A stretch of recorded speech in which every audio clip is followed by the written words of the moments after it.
Another day, another Death Note, and also another day of waiting for Wind Mommy. I mean, what? Hello! Welcome back to another Mongil Star Dive video. Today, we are looking at Death Note 7. And this one's quite exciting because the stuff that we have upcoming for Mongil Star Dive can actually make the game better visually, and just the overall experience of the game could be better. But without, hyping this up any further, how about we actually go and see what we got going? The first thing on the list is Legendary Monsterling. We plan to introduce the Rengula Monsterling in version 1.2, which is, or however, I forgot how to pronounce the name, but it's the monster that we currently have that you can't capture because he's like a, like a special boss. Alright, let's continue. It will possess stronger stats than existing monsterlings, and when equipped, it will accompany the character visually. Legendary monsterlings can only be obtained once per individual. Use a separate equipment slot and can be equipped to all characters you own. I think this is absolutely wonderful. This sounds like an excellent idea. We have designed this system so that one unique monsterling can be obtained and equipped. As a result, there are restrictions on setting different rank effects or traits for each individual character. Whether to use it universally or to enhance a specific character will be left to each diverse personal preference. I honestly think that this sounds really good. I'm actually looking forward to seeing how this plays out. I think Mongil Star Dive is really trying to make a better experience for everybody as a game, not just like a gacha. I think that's a really good idea. Let's see how it plays out for them. This one we've talked about before. We probably talked about this thing maybe twice now, so it seems like it's finally gonna happen. Dispatch system. We have prepared the dispatch system for version 1.2 to help reduce the fatigue of field runs that has persisted since launch. The currently planned system works as follows. When you dispatch a character you owned to an episode area, such as Elendor, they will immediately begin farming that area, including monsterling capture, mining, and gathering. Wait a minute. Huh? There's a set total number of dispatches per day, and each area can only be dispatched to once per day. The amount collected through dispatching is intended to match the results of playing the field yourself, and we are also preparing to have Nyanner's level reflected in the acquisition rate. Ooh, very nice. So for anyone who does not like running around, they have kind of tried to replace this by having us do a bunch of runs in the roguelike mode system. For some reason, my mind is just blown up or something. I am forgetting all the names of all the modes right now. So forgive me for that, but it's the semi-roguelike system. I kind of like it because I don't actually make a choice of anything, which is really nice for that, but it is getting kind of old. It does need a bit of a rework. Footwear stats adjustment. As footwear has a high crafting difficulty and appears to have placed a greater burden on players than expected, we plan to adjust the role status that was previously only obtainable from legendary footwear equipment. The adjustment will introduce a new stat called role specialization. It will be guaranteed upon crafting footwear equipment, and when equipped by a character, the stat corresponding to that character's role, fighter, destroyer, etc., will be applied. Footwear you currently own will also be updated in bulk at the time of the update. So if you have obtained a desired option on footwear that you were unable to use due to a role mismatch, please equip them to your characters right after the update. Additionally, we plan to gradually expand opportunities to obtain and craft equipment through events and early missions.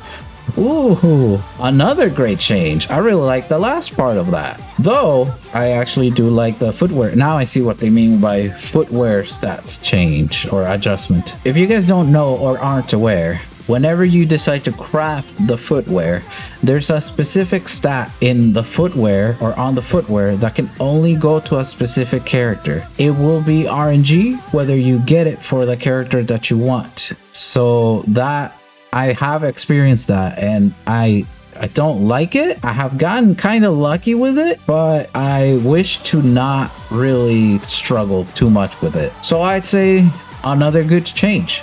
Another good change. Two, technically. Monsterling system improvements. Ooh, exciting. Let's see what we got here. We would like to reduce the overall difficulty of obtaining your desired monsterlings. Through surveys and community feedback, we have confirmed that many players have raised concerns about the fatigue and difficulty of the monsterling system. And to address this, we plan to add and improve the following 3 systems. Oh my god, 3? Mutation acquisition rate adjustment, trait upgrade system addition, trait refresh system addition. What the hell? What do you mean, bro? Oh, I need to see this in practice now. Trait upgrade is a feature that allows you to increase a trait's grade 1 through 2. This does not mean exceeding the current maximum of grade 5. Trait refresh is a feature being prepared that allows you to change a monsterling's existing traits to new ones. We hope these system improvements will help you build your desired monsterlings and traits, and that the fatigue involved in the process will be reduced. As this is closely tied to the game's balance, we will continue to review it carefully until the very end before presenting it to you. Holy crap. Wow. I think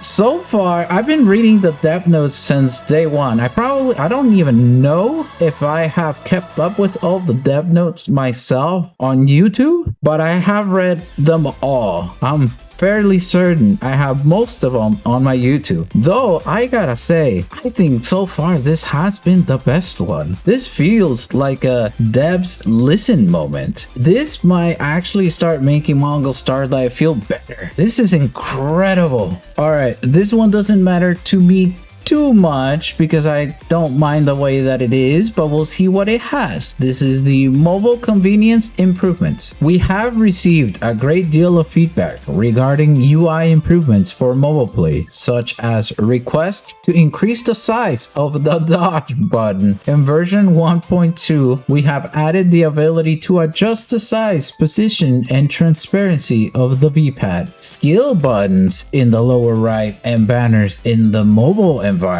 Wait a minute. Can we do that? Can we add that transparency on PC, please? I would like to not see my attack button all the time. I would like to not see my run button at all, actually. I don't want to see it. Can I have a more immersive experience on console? The only thing I would like to see is, well, just my attacks. And the only thing I would like to see is perhaps just the characters, of course. And also, whenever I get an ultimate, let that pop up. Otherwise, I don't want to see the rest of the buttons on PC. Can you please fix that on PC? That'll be great, man. Not many gachas do this. If you know, I think the only gacha game that has this kind of UI that lets you explore like this is Snowbreak and Punishing Grey Raven, where I can have it be the way I would like it to be. And I would like that very much on PC because I don't need to see the buttons on PC since I use a controller. So this is great for mobile. Now, let's keep going.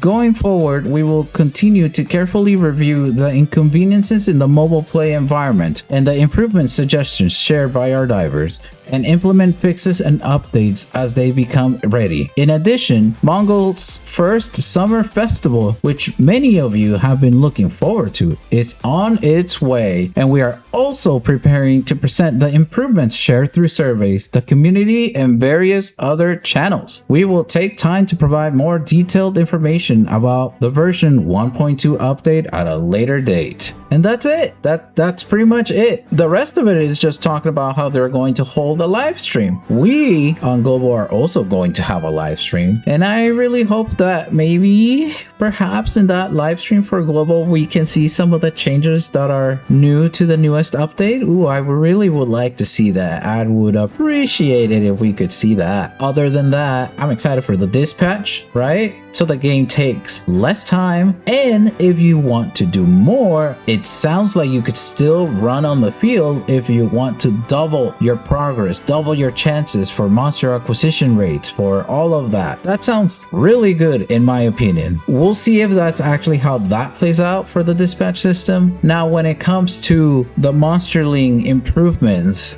systems and stuff, like the trade upgrade system and the trade refresh system, I don't know how the trade refresh system works. Maybe we're gonna use the little stick things or whatever they're called, and we can refresh a trait and we can enhance it after. I think that's great. I think that might actually make things easier, but there's still one issue. However, with this trade upgrade system, this could minimize that frustration. One of the biggest problems that I have with monsterlings is that when you combine a monster and the percentages are low and the combination does not go through, you have a very big chance of losing that monster to the 50-50, and you could possibly lose probably what could have taken you the entire week or the entire month, depending on your luck, on getting a very potentially strong monster through combination, where you have to combine two monsters to make one monster, and then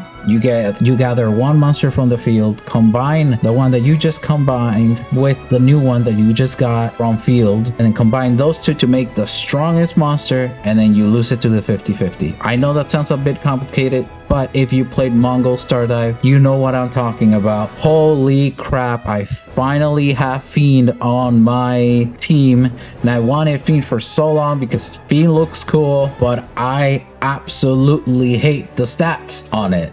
I hate the stats on it. It's, well, actually not the stats, but the traits. I hate the traits on it. I don't like it. So maybe with this trait upgrade system and trait refresh stuff that we're gonna get, hopefully all that frustration kind of goes away for me, or it's less of a frustration for me. It sounds like it could, because now that I have the monster, I can just upgrade its stuff and change its stuff, which is good. Anyways, I think I've blubbered on for too long. I have recently made a Patreon, so if you would like to support me and my channel, the best way to do so would be to go through my Patreon. With that said, I'm out of here. Thank you guys for being here. Thank you for watching. If you guys enjoyed this video, please make sure to like, comment, and subscribe. And I will see you guys next time. Have a great day, everybody.